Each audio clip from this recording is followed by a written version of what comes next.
Assalamualaikum warahmatullahi wabarakatuh.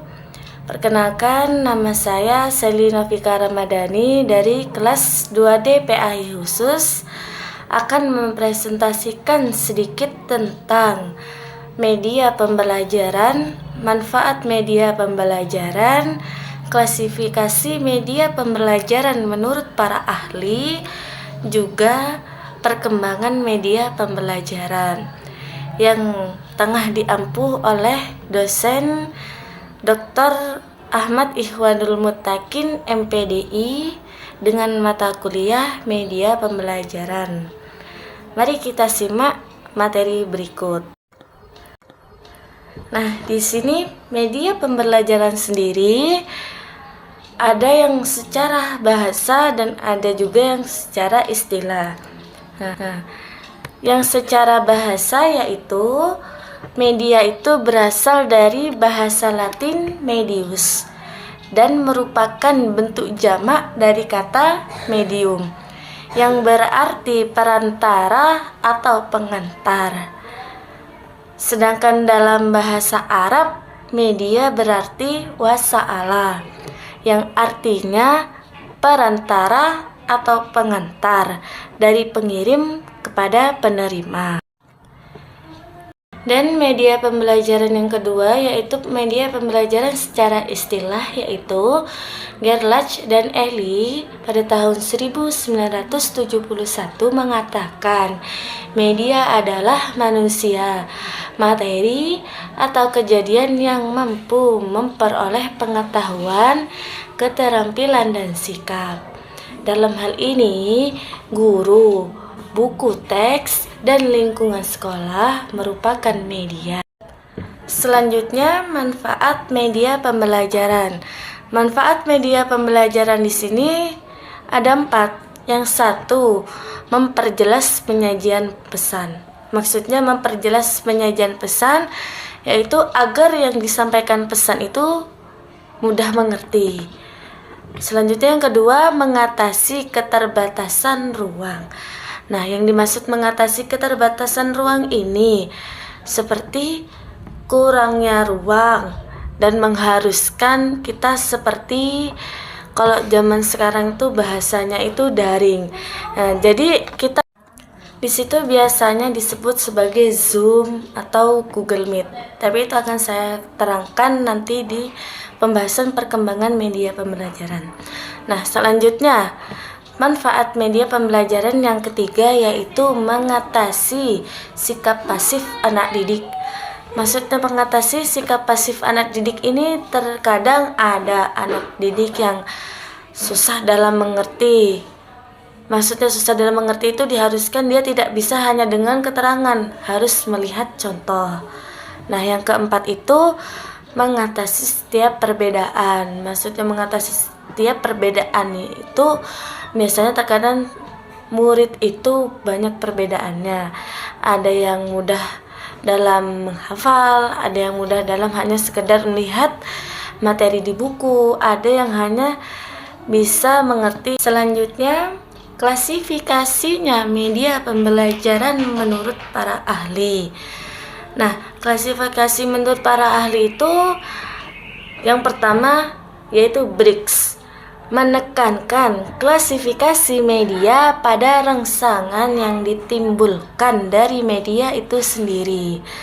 Nah, klasifikasi media menurut Briggs yaitu objek, model, suara langsung. Suara langsung berarti itu meet, bertemu, pertemuan dalam kelas, atau rekaman audio mulai dari seperti radio itu. Media cetak, papan tulis, film rangkai, film bingkai, televisi dan gambar. Nah, kalau bisa televisi juga bisa disebut media pembelajaran jika seperti suatu film. Bisa kita ambil apa manfaat dari film tersebut. Nah, klasifikasi menurut para ahli yang kedua yaitu Rudy Birch pada tahun 1971, yaitu menggolongkan media menjadi media siar dan media rekam, sehingga terdapat beberapa klasifikasi media, yaitu media audio visual gerak. Maksudnya media audio visual gerak itu seperti video, kayak Google gitu.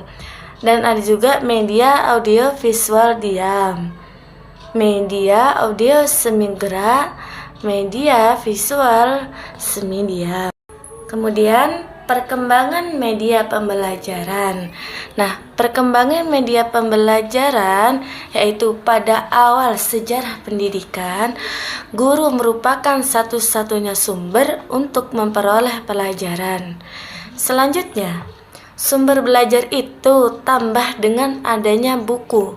Jadi semakin tahun semakin bertambah, yaitu dengan adanya buku. Awalnya media pembelajaran hanya dianggap sebagai alat untuk membantu guru dalam kegiatan mengajar. Alat bantu mengajar yang awalnya digunakan adalah alat bantu visual seperti gambar, model, grafis, dan benda nyata. Yang dengan masuknya pengaruh teknologi audio pada sekitar abad ke-20, alat visual untuk menyatakan ajaran ini dilengkapi dengan alat audio. Nah, pertengahan abad ke-20, usaha pemanfaatan alat visual dimulai dengan dilengkapi dengan alat audio. Maka muncullah peralatan audio visual pembelajaran. Saat ini, perkembangan dan kemajuan teknologi informasi berjalan sangat cepat, melesat sangat cepat. Bahkan di dunia pendidikan di Indonesia sudah memanfaatkan teknologi informasi tersebut, seperti yang telah dilakukan pembelajaran pada pandemi COVID-19 sekitar 3 tahun yang lalu insyaallah, yang mengharuskan siswa dan pendidik untuk melaksanakan kegiatan pembelajaran di rumah. Pemanfaatan teknologi dan media pembelajaran jarak jauh sangatlah tampak, seperti dengan penggunaan Zoom, Google Meet, LMS, Google Classroom, YouTube, dan lainnya, yang sangat membantu dalam melakukan kegiatan pembelajaran di masa pandemi COVID-19 masa itu. Mungkin hanya sekian presentasi dari saya. Mungkin kurang lebihnya seperti itu. Jika ada yang kurang, akan saya kembalikan kepada dosen pengampu Dr. Ahmad Ihwanul Muttaqin MPDI. Saya Selina Fika Ramadhani dari kelas 2 DPAI khusus undur diri. Assalamualaikum warahmatullahi wabarakatuh.